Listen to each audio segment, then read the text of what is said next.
ஒரு ஒரு அக்கா சனாதனம் கட்சியில் இருக்கிறது. ஆமா, மேடையில் மைக்க பிடுங்கினாங்க. மைக் பிடுங்கினாங்கல்ல. ஆமா. அப்போ அவரே சொல்றாருல, நான் இதெல்லாம் பார்த்தேன்னா அப்படிதான் முதல் முறையா வந்துக்கிறான், அப்படிதான் இருப்பான். சகஜமாக்குறது. அதெல்லாம் ஒன்றும் பெரிய விஷயம் இல்லை. இல்லைடா, எந்த தலைவர்களாவது வந்து உன் மேலே ஒரு 10 கேஸ் இருக்கணும் அப்படி சொல்லக்கூடாது. சொல்ல முடியுமா? யாராவது சொல்லியிருக்காங்களா? சார் அந்த கேஸில் வந்து கண்டிஷன் பெயில் போட்டவனுக்கு தான் சார் தெரியாது. இப்போ இந்த அஃபிஷியல் அஃபெண்டர்ஸ் படிச்சு மேலே வாங்கடா, நிறைய போஸ்டிங் இருக்கு, அரசு வேலைகள் இருக்கு, மத்திய அரசு பணிகள் நிறைய இருக்கு, மாநில அரசு நிறைய பணிகள் இருக்கு, நல்ல அரசு பணிகளில் போய் உட்காருங்க, மக்களுக்கு செய்யுங்க அப்படின்னு சொல்லலாம். சரி, நீங்க இவர் ஜெயிலுக்கு போயிருப்பாரா சொல்லுங்க? ஆமா, அதை நீங்க ரொம்ப நாளா சொல்லிக்கிட்டே இருக்கீங்க. அவர் வந்து ஒரே ஒரு போலீஸோடைய உளவாளி சார். போலீஸ் சார் அவரு. போலீஸ். ஆமா, அந்த துறை சார்ந்த இன்னொரு படிப்பு படிச்சு அதில் வேலை பார்த்தவர் தானே. ஆமா, தடை அறிவியல் நிபுணர் தானே சார். இப்போ ஒன்றும் இல்லை சார். அதனால தான் அவரை வந்து கைது பண்ணாமல் இருக்காங்களா? நம்ம துறை ஆளு, நம்ம ஆளு அப்படின்னு விட்டுட்டு இருக்காங்களா? அவர் அடிக்கடி ஒன்று சொல்லாது தெரியுமா? பியூரோக்ரசி. ஆமா, வேற அதிகாரிகளுடைய. ஆமா, அரசாங்கம் வேற, பியூரோக்ரசி வேற. அதாவது கட்சி தலைமை அந்த சிஎம் வேற, இந்த பியூரோக்ரசி வேற. பியூரோக்ரசி தான் எல்லாத்தையும் தீர்மானிக்கணும்ல, அந்த பியூரோக்ரசி தான் அவர். அதுல ஒரு ஆள். ஆமா, அதாவது சார் பல மாநிலங்கள்ல நக்சல்பாரிகள் இருந்து ஏதோ முன்னாடி கொஞ்சம் வலிமையாக இருந்தாங்க. இப்போ அங்கே ஒன்றும் இங்கே ஒன்றுமா இருக்கிறாங்கல்ல. தமிழகம் இந்தியாவில் அமைதி பூங்கா.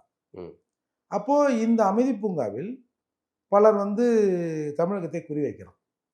ஏன்னா பண்ணி மாதிரி கிடக்கிறானுவோ, இவ்வளோ தீண்டாமல் கொடுமை இருக்குது, இவ்வளோ அட்ராடிசி நடக்குது, எஸ்சி பெண்கள் பல இடத்துல பலாத்காரப்படுத்தப்படுறோம், அமைதியாக இருக்காங்க, அமைதியாக இருக்கிறாங்க அப்படின்னு சொல்லிட்டு இங்கே ஒரு டீம் வருவதற்கு முயற்சிக்குது. அதை ஸ்மெல் பண்ண உளவுத்துறை இப்போ இப்படி வந்தால் யார்கிட்ட வருவாங்க? பெரும்பான்மையாக இருக்கிற எஸ்சி கிட்ட தான் வரான். இவன் தான் டிப்ரெஸ்டு அடியில் இருக்கான், அவன் கொந்தளிப்பு. ஆமாம், அந்த இருக்கான். அது மட்டும் இல்லாமல் சென்னையிலிருந்து கன்னியாகுமரி வரை எந்த ஊருக்கு போனாலும் ஒரு ஷெல்டர் இருக்கும். இந்த நக்சல்பாரி மும்மில் நீங்கள் படிச்சிருப்பீங்க. ஷெல்டர் தான் முக்கியம். கட்சி அந்த உறுப்பினர்களுக்குள்ள முக்கியம் இல்லை, ஷெல்டர் தான் முக்கியம். அப்படி இருக்கும்போது தமிழ்நாடு முழுக்க ஷெல்டர் இருக்கிற ஒரே சமூகம் பறையர் சமூகம். அப்போது இவர்கள் நிறைய பேர் வந்து தலைமறைவாக வரான், பறையர் சமூகத்து இளைஞர்கள். ஆன உடனே போலீஸ் இதை ஸ்மெல் பண்ணுது.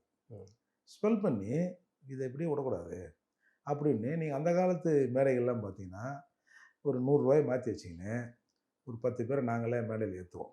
துப்பாக்கி வாங்க 10 ரூபாய், எங்கள் விடுதலை சித்த மேடையில் வெடிகுண்டு வாங்க 10 ரூபாய், AK-47 வாங்க 10 ரூபாய், வெடிகுண்டை ஏற்றி போவ வண்டி கூலி 10 ரூபாய் அப்படின்னு நாங்களே கொடுத்து ஏற்றுவோம். அப்போது போலீஸ்க்கு தெரியும் இவங்கெல்லாம் செட்டப் பண்ண ஆளுங்க, ட்ராமா ஆர்டிஸ்ட்னு அவங்களுக்கு தெரியும். ஏன்னா ஒரே இதில் நாங்கள் தானே போவோம். இந்த சிந்தனையில் இயல்பாக 4 பேர் இருப்பான். அவன் என்ன பண்ணுவான்? அவன் நம்மளை மட்டும் போய் மாட்டிக்கிடுவான். அவன் ஏறி பொசுக்குன்னு நாங்க 50 ரூபா கேட்டே மாப்பிள்ள நீ யார புள்ளிக்காரன் மாட்டிக்கிட்டா. அப்ப நீங்களாம் வந்து காட்டி குடிக்கிற வேலையை செஞ்சுக்கிட்டு இருக்கீங்க. அதுக்கு பேர் அப்படி வெப்பன் சப்ளையர்ஸ் நீங்களாம். அப்போ அந்த மாதிரி ஒரு காலத்தில் சொன்னோம், தேர்தல் பாதை திருடர் பாதை அப்படின்னு சொல்லிட்டு, உங்களில் எவனும் யோகியன் இல்லை, எங்கள் ஓட்டு உங்களுக்கு இல்லைன்னு சின்ன சின்ன ஸ்லிப் அடித்து, அப்போல்லாம் சீட்டு தானே அதில் போய் போட்டுருவோம், அங்கங்கே டெலிவரி பண்ணி ஓட்டை பிரிக்கும் போது ஏய் நக்சல்பாரிகள் போட்டாங்க அப்படின்னு பேப்பர் அதில் இதில் அப்படி இப்படி வரும். இதெல்லாம் வந்த உடனே ஆயுதம் எடுப்போம், அதை பண்ணுவோம், இதை பண்ண உடனே ஒரு பெரும் பேட்ச் வந்து தலைமறைவாச்சு. குறிப்பாக பறையர்கள். நான் அதை ஒரு 10-15 பேர் கூட நான் சொல்லுவேன்னு வச்சுங்க ஆச்சு. அதுக்கப்புறம் இவெல்லாம் அப்படி வந்து இல்லை ஆயுதம் எடுப்போம், அடங்கம் மறுப்போம், நாம் வந்து வீழ்ந்த பிள்ளைகளை கணக்கில் எடுப்போம், விடுதலை போரிலே கடனை அடைப்போம் அப்படிலாம் சொல்லி சேர்த்து என்னமோ தலைமறைவாக போகிறோன்னு ஒரு மண்டைக்குள்ளே ஒன்று ஏற்றி விட்டாங்க. நாளைக்கே புரட்சி நடந்துடும். ஆமாம், புரட்சி நடந்து நம்மளாம் தலைமறை விடுவோம். ஒரு பையன் இங்கே வந்து இந்த ரோடில் பஸ்ஸு போகாது, விமானம் போகாது, ட்ரெயின் போகாது, அப்படிலாம் கிறுக்காக நிறைய பேர் ஆகிட்டான். அப்படியே ஒரு ஃபைன் மார்னிங் கத்தி போட்டு வால் எடுப்போம்னு வால் கை மாறும்போது வாழ்க்கை மாறும்னு கத்தியை போட்டு ரத்தம் போட்டு அப்படியே ஒன் ஃபைன் மார்னிங் வாக்குரிமையை வால் எடுப்போம், வாடு உரிமையை மாற்றி அமைப்போம், நான் போட்டது கத்திரடா அது ஓட்டுடாடே அப்படின்னு சொன்ன உடனே என்னடா இது சொல்லிட்டு எல்லாம் அப்படியே ஓட்டு புரட்சி ஓரம் கட்டிட்டீங்க. ஆமாம். இப்போது இப்போ ஒரு எங்கேயோ ஒரு ஸ்டேட்லேருந்து ஒரு குழு வருது. ம். தமிழ்நாடு என்ன அப்படி இருக்குது, அமைதி பூங்கான்றான், அதுங்கிறான், இவ்வளோ அட்ராக்ஷன் நடக்குது, திருப்பி பேசுவோம் ம். அப்படின்னு ஒரு அமைப்பை கட்டமைக்க வராங்கன்னு வச்சுங்க. சரிக்குள்ள ம். இவன் என்ன சொல்லுவான், ம். ஏய் நாங்க வாக்குரிமை அரசியலுக்கு வந்துட்டோம். ஏற்கனவே இந்த மாதிரி கதை விட்டு ம். அண்ணா அறிவத்தில் கக்கூச கழிவுங்கிறானோ, ம். ஏய் வேலையை பாரு அப்படா ம். அப்படின்னு அந்த நிச்சயமா வெறுப்பு வந்துரும்ல. அந்த பிலாசபிக்கு வந்துடும். ஆமா. அந்த வேலையை செய்வதற்கு படைக்கப்பட்டவர் தான் ஓ. திருமாவளவன். ம். அது காவல்துறையிலிருந்து அவங்களா உருவாக்கி பண்ணது. அதனால தான் அவர் வந்து என்ன பேசினாலும் வெடிகுண்டு வீசுவோன்னுவார், செய்திக்குள்ள ஒரு கையோடு போகக்கூடாது, காலோடு போகக்கூடாதுன்னாரு. மாப்பிள்ளை சபாஸு, ம். இன்னும் ஒரு 5 டிகிரி ஏற்றி பேச அடுத்ததில்ல, ம். எப்படி உங்கள் ஆளுங்க துடிக்க போகிறாங்க பாரு அப்படின்னு சேரியில் இருக்கிற பல புரட்சிகர இளைஞர்களை காட்டி கொடுத்துட்டு, சும்மா நீங்கள் கோஷம் போடுறோன்னா 4 பேர் வச்சுக்கின்னு, ஏய் குறுக்க நடுக்க ஓடணும். இதெல்லாம் நீங்க ஒரு சங்கி மணல்ல இருந்து அவருக்கு எதிராக இப்படி பேசுறீங்க அப்படின்னு எடுத்துக்கலாம். நான் பேசுறதுல ஏதாவது அப்படிதான் பார்க்கப்படும். இல்ல, பார்க்குறான் சார். நீ சங்கினா பெரிய சங்கி இல்ல, அவரு வந்து ஒரு திராவிட அரசியலின் முன்கள வீரராக பாதுகாப்பு பணியில இருந்து அவர் இயங்கிட்டு இருக்காரு. ஒரு முக்கியமான அரசியல் தலைவரா இருக்காரு. ஆனா நீங்க வந்து அவர் மீது இப்படி முக்கியமான அபாண்டமான குற்றச்சாட்டுகள்லாம் இல்லை. நான் சொன்ன நிகழ்வுகளே அப்படியே கோர்வை பண்ணி பாருங்க. அது இல்லைங்க அதில் ஒரு பெரிய பிரேக் இருக்கு, பெரிய ஓட்டம் இருக்கு, மூர்த்தி என்ன இப்படி பேசுறீங்கன்னு சொல்லுங்க. கூட நின்று பார்த்தவங்க நான். இவர்கள் என்ன பேரில் இங்கே இயங்கினார்கள். இல்ல, இப்ப அவங்களுமே தான் சொல்லலாமே. மூர்த்தி வந்து உளவுத்துறை ஆளு, சொல்லு. அவர் வந்து ஆர்எஸ்எஸ் உடைய ஸ்லீப்பர் செல்லு, சொல்லு. அதனாலதான் அப்படி சொல்லு. இப்ப உங்களை வந்து யாரும் கைது பண்ணலையா? உங்களை எதுவும் இவ்வளவு நீங்க பேசிக்கிட்டு இருக்கீங்க, உங்களுக்கு எதிராக ஒன்றும் நடக்கலையா? என்ன நான் பெரிய வன்முறையாக நான் பேசிட்டேன்னா? ஏம்பா நீங்கள் செஞ்சதே சொன்னேன். நான் என்ன பண்ணா, வெடிகுண்டு வீசுவோம், அண்ணா அறிவாலயம் இருக்காது, வந்து யாரை வேணாலும் தகர்த்துடும், துப்பாக்கி எடுப்போம், நான் தான் ஈழ போகிறேன், நடத்த போகிறேன், இந்த மாதிரி எதனா கதை ஓட்டினா சொல்லுங்க. ஏதோ அப்புறம் நான் செய்கிற போட்டோ விட்டீங்க, செய்கிற போட்டோ அந்த போஸு சார். நான் ஒருத்தரை கேட்டேன், யார் ஆகுதுன்னு. அண்ணா பாப்பாடுகிறண்ணே, அந்த பாப்பா அந்த சுருட்டு பிடிச்சிருக்கிறேன், அந்த மாதிரி மொக்க கூட்டம் சார் இங்கே. இதை வச்சு ஏமாத்தி அப்படி இப்படி இவங்களை வந்து கொஞ்சம் கொஞ்சம் அப்படி ஏஞ்சி பார்த்தானே சுத்தமாக காயடிச்சிடும். இப்போ நீங்கள் புதுசா வந்து இந்த சமூக மக்களை வந்து எழுச்சி அடைய வைக்கிறதுக்கான வேலைகள் செய்கிறீங்களா? இல்லை, அதாவது அந்த மாதிரி அரசியல் இயக்கமா தன்னை பற்றி உணர்ந்துக்கலாம் சார், அவ்வளோதான். இதுக்கு முன்னாடி இருந்த தலைவர்கள் இல்லை, இதுக்கு முன்னாடி உங்களுடைய பார்வை வந்து தேர்தல் பாதை, திருடர் பாதை. இப்போ ஏர்போர்ட் மூர்த்தி வந்து அரசியல் பாதைக்குள்ள போறாரா? ஏன்னா சீமான் பின்னாடி எல்லாம் நின்றுட்டு இருக்கீங்க, ஒரு மேடைகளில் பேசுறீங்க. இல்லை, தேர்தல் பாதை திருட போனால் எல்லாருமே திருடனா இருப்பானா? இருக்க வாய்ப்பு இல்லை. கொஞ்சம் போல சமூக அக்கறையோடு இருக்கிறவங்களும் இருப்பாங்க. நம்ம எல்லாரையும் திருடன்னு சொல்ல முடியாது. அப்போ நீங்களும் அந்த மாதிரியான ஒரு மாற்றத்துக்கு தயாராகிட்டு. இப்போ நல்லக்கண்ணு தேர்தலில் நின்னாரு, நல்லக்கண்ணு திருட தேர்தல் நின்று தோத்து விட்டான்னு சொல்ல முடியுமா? திருட்டு ஜனங்க ஓட்டு போடலன்னு தான் சொல்ல முடியும் இல்லையா? அது மாதிரி பலரை சொல்லலாம், ஆனால் நம்மளால தேட முடியல. ஆக இப்போ உங்களுக்கு வந்து தேர்தல் அரசியலில் நீங்கள் இறங்குறதுக்கான சார், அம்பேத்கர் வந்து அதிகாரத்தை நோக்கி போங்க, அதிகாரத்தை கைப்பற்றுங்கன்றார். எப்படி கைப்பற்ற முடியும்? இன்னும் இவர் சொல்கிற மாதிரி துப்பாக்கி எடுத்து சுட்டுட்டு எல்லாம் இந்த நம்ம நாட்டை, தமிழ்நாட்டை மட்டும் துண்டிடிச்சிட்டு நாங்கள் தனி ராணுவம், எங்களுக்குன்னு தனி நாடு, அப்படியா செய்ய முடியும்? முடியாது இல்லை.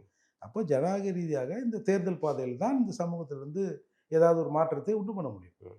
அரசியல் அமைப்புங்கிறது ரொம்ப அளப்பரிய ஆற்றல் கொண்டு சார். எம்ஜிஆர் நினச்சி ஒரே நாளில் கிராம சிஸ்தை ஒழிச்சார் இல்லை.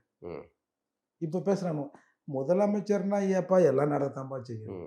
அது எடப்பாடியாக இருந்தாலும் நடக்கும், ஸ்டாலின் இருந்தாலும் நடக்கும், நான் இருந்தாலும் என்கவுண்டர் இது லாக்அப் டெத் நடக்குன்றோம்ல. அதுக்கு சொல்கிறதுக்கு எது சார்? ஒன்று ஆம்பளையாக இருக்கணும், பொம்பளையாக இருக்கணும், இல்லை தேர்ட் ரேஞ்சராக இருக்கணும்.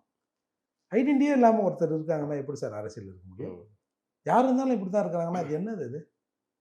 அப்போ இந்த மக்களை வந்து அது மடைமாற்ற வேலை, இவனை மொக்கையாக்குற வேலை தானே. அதனால் தேர்தல் அரசியலுங்கிறது தவிர்க்க முடியாது. அதில் கொஞ்சம் நேர்மையை கடைப்பிடிக்கணும், காசு கொடுக்காமல் வாங்கணும். இப்போ நீங்கள் ஒரு இன்டர்வியூவில் பார்த்தா இந்த மாதிரி நீங்கள் நின்று இடத்துல திமுக காசு கொடுத்துருக்க கொடுத்துருக்கலாம். ஏங்க அம்பேத்கர் சொல்கிறாருங்க ஓட்டை வைக்கக்கூடாது, ஓட்டுக்கு காசு கொடுக்கக்கூடாது, அதுக்கு என்ன பண்ண சொல்கிறீங்க? இயல்பாக நடக்கிறது, இயல்பாக நடக்குது. அப்படின்னா அந்த திருடம் கூட நானும் போய் நிற்கிறேன் அப்படின்னு தானே அர்த்தம். அங்கே அதுலேயும் எனக்கு என்னென்னா அதுலேயும் ஒரு சமாதானம் கடைப்பிடிக்கிறப்பாரு. பிசிக்கு 400, எஸ்சிக்கு 200 கொடுக்குறியே, இது எப்படி சரியா இருக்கும்? நீனே டிஸ்கிரிமினேஷன் பார்த்தீங்கன்னா பக்கத்து தொகுதியில் இருக்கிறவன் என்ன சார் பண்ணுவான்? இது இது எப்பவும் நமக்கு உள்ற ஓட்டு அங்க உள்ளாத ஓட்டை வந்து நம்ம இழுக்கிறதுக்கு கூடுதல் அமௌண்ட்டை கொடுக்கலாம் அப்படிங்கிற ஒரு இது.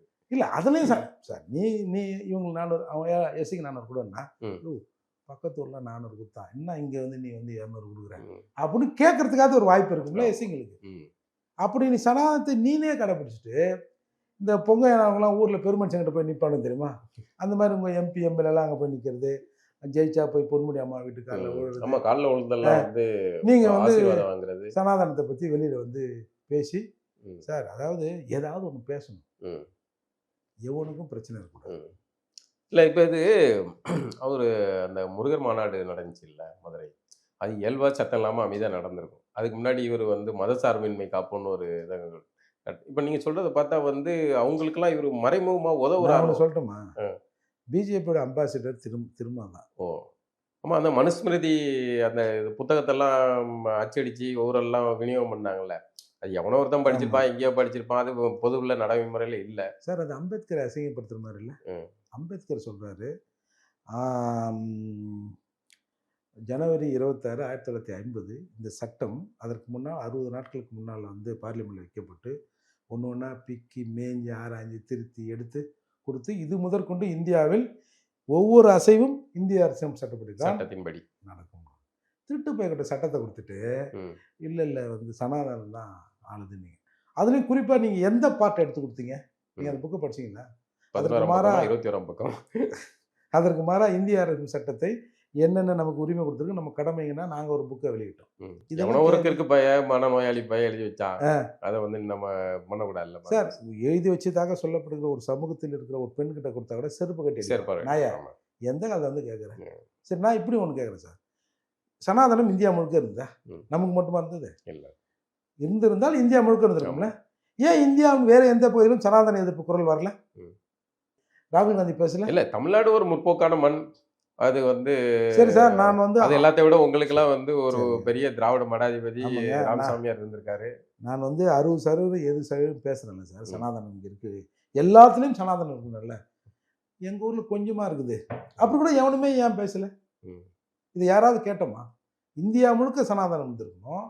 இந்தியாவில் மற்றவெல்லாம் அடிமையாக இருக்கான், அதனால இங்கே இருக்கணும் அடிமையாக இருக்கணும்னு எப்படி நீங்கள் நினைக்கிறீங்க? இங்கே இருக்கிறவங்க எதிர்த்து சட்டம் செய்கிறான் சார். அடிமையாக இருக்கிற ஊரில் சாதியின் பெயரை பின்னால் போட்டு கொண்டிருக்கிற ஊரில் பட்டியல் சமூக மக்கள் 7 மாநிலங்களில் முதல்வராகிறாங்க. அங்கே இயல்பா இருக்காங்க, இயல்பா இருக்காங்க. மாட்டு சாணத்திலிருந்து அந்த நெல் வரும்ல, அந்த நெல்லை அடிப்பாங்கல்ல மாடை சுட்டி, அப்போ மாடுக்கு அப்போ ஒன்று தின்னுடும். அப்படியே சாணியை மொத்தமாக போடும், அந்த நெல் செமிக்காமல் இருக்கும். அந்த நெல்லை அந்த சாணியை எடுத்து அலசி அந்த நெல்லை, அதுக்கு பேர் கோபர் தான், அதை ஊப்பியில் கூலியாக கொடுப்பாங்களாம். இந்தியா முழுக்க அம்பேத்கர் நாணயங்கள் கொடுக்கப்பட்டது. 1 லட்சம் நாணயம் கொடுத்தாங்கன்னா எல்லா ஸ்டேட்டுக்கும். சபர்மதி ஆற்றுல போய் அந்த நாணயத்தை ஒருத்தன் கொட்டினானா ஒரு சிஎம். ஒரு சாமியார் சிலையை வந்து ஜெகஜீவன் ராம் திறந்த போது அப்படியெல்லாம் இருக்கிற ஒரு இடத்துல இதெல்லாம் நடக்குது. அப்போ இங்கே நடக்கலை, இங்கே திராவிட சனாதனம் இருக்கு சார். அதுதான் திராவிட சனாதனத்தில் இது இவனுங்க புதுசாக ஒன்று கண்டுபிடிச்சி அது எங்கேருந்தோ தேடி எடுத்து என்னென்னலாம் இருக்குது நீ அது இருக்குன்னு சொல்லினேரு, நாங்கள் இதுக்கு முலாம் போச்சு நாங்கள் ஒரு பக்கம் செய்கிறோம் அப்படின்னு இங்கே செய்கிறாங்கல்ல. இங்கே சனாதனம்னு பேசுவது திராவிட சனாதனத்தை ஆதரிப்பதற்கும் காப்பதற்கும் பாதுகாப்பதற்கும் ஏவப்பட்ட வேலையாக தான் திரும்ப அந்த வார்த்தை தான் சனாதனம். சிறப்பு. இப்போ ஆம்ஸ்ட்ராங் அவர்களுடைய கொலை ஒரு ஆண்டு ஆயிடுச்சு, அவங்க மனைவி புதுசாக கட்சி தொடங்கியிருக்காங்க. எப்படி பார்க்குறீங்க? என்ன நடக்குது அந்த வழக்கில், என்ன நடந்திருக்கு? அது எதுவும் முடிவுக்கு வருமா? அவ்வளோதான் ஊற்றி மூடப்பட்டதா? அவ்வளோதான் சார். நான் நாளே சொல்லியிருப்பேன், கொம்பேரி முகன் கதையை சொல்லியிருப்பேன். சயின்டிஃபிக்கலாக ப்ரூவ் ஆகலைன்றான், பட் ஆனால் கிராமத்துலலாம் சொல்லுவாங்க தெரியுமா, பாம்பு கொத்திட்டு செத்துட்டானான்னு வந்து சுடுகாட்டுக்கு வந்து பார்க்கும், வந்து வைக்கலை கொளுத்தி புகையை போடுவாங்க, அந்த பாம்பு பார்த்துட்டு போயிடும் அப்படின்னால நான் 15 நாள் அந்த விஷயத்தில் அதை சொல்கிறேன். இந்த மாதிரி பல கும்பேரி முக்கன் பாம்புகள் சாவுக்கு வந்து அஞ்சலி செலுத்தலாம். அதுக்கப்புறம் ஒரு பெட்டிஷன்லாம் சொன்னேன், இந்த மாதிரி அந்த குறிப்பிட்ட நாளில் ஒரு 3 காவல் நிலையத்தில் இருக்கிற காவலாளிகள் வேறு ஒரு பணிக்கு அமர்த்தப்படுறான். இந்த ஸ்கூல் காலேஜ் பசங்க எதுவும் பஸ்ஸில் தயாராக பண்ணலாம் அது இதுன்னு, அதெல்லாம் அந்த நேரத்தில் அது சொல்லப்பட்டது. அதே மாதிரி அந்த குறிப்பிட்ட தெருவில் இருக்கிற போலீஸ் கேமரா மட்டும் எப்படி ஒர்க் பண்ணல. அதுக்கப்புறம் அந்த பெட்டிஷனில் சொல்கிறாங்க, இவங்க இந்த சோ கால்டு சரண்டர் அது ஒன்றுமே தெளிவாக இல்லை.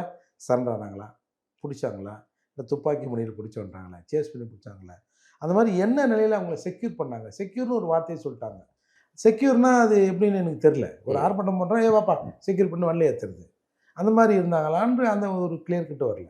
அப்போ அந்த பெட்டிஷனில் சொல்லப்படுறாங்க, நீங்கள் எவ்வளோ சரண்டரோ பிடிச்சிங்களோ ஏதோ ஒன்று அந்த ஆளை கொண்டு போய் ஒரு ஸ்டேஷன் உள்ள அடைச்சிருப்பீங்கல்ல, அப்போது மேலே கேமரா இருந்திருக்கும் வாசலில், அதோட ஃபுட்டேஜ் வித் ஆடியோ. அவன் உள்ளே போயிருப்பான்ல, உள்ளே போய் எல்லா பொறிக்கும் உள்ள இவனு தான் ஆம்ஸ்டாங் கொலையில் ஈடுபட்டானோ, இல்லை இவனு சொல்லியிருப்பாங்க, சார் எங்களை ஆம்ஸ்டாங் கொலையில் எங்களுக்கு தேடுறாங்க சார் அப்படி ஏதாவது சொல்லியிருப்பான்ல. அந்த வீடியோவும் அந்த ஆடியோவும் செக்யூர் பண்ணி வைக்கணும். இந்த சம்பவத்தில் சோகால்டு அக்யூஸ்ட்னு சொல்கிறப்படுவங்க கொல்லுவதற்கான வாய்ப்பு இருக்குது, அவங்க உயிருக்கு பாதுகாப்பு தரணுன்றாங்க. சொன்ன மாதிரியே 9ஆம் பெட்டிஷன் போது அந்த ஏவன் திருவேங்கடம் கொல்லப்படுறாங்க. அப்புறம் இன்னொன்று சொல்கிறாங்க அந்த பெட்டிஷனில், இந்த பெட்டிஷன் போகும்போது அவர் கொல்லப்படல, அதுக்கப்புறம் தானே கொல்லப்படுறாரு.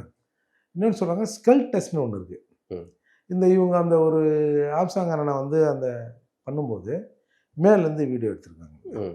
எடுத்து இவர் தான் முதல் வெட்டு போய் அப்படியே இப்படி ஜூம் பண்ணி மேலே கொண்டு போய் இப்படி பாலிமெட்டியோடு இவர் தான் அவர்ன்ற மாதிரி போட்டு காட்டுறாங்கல்ல.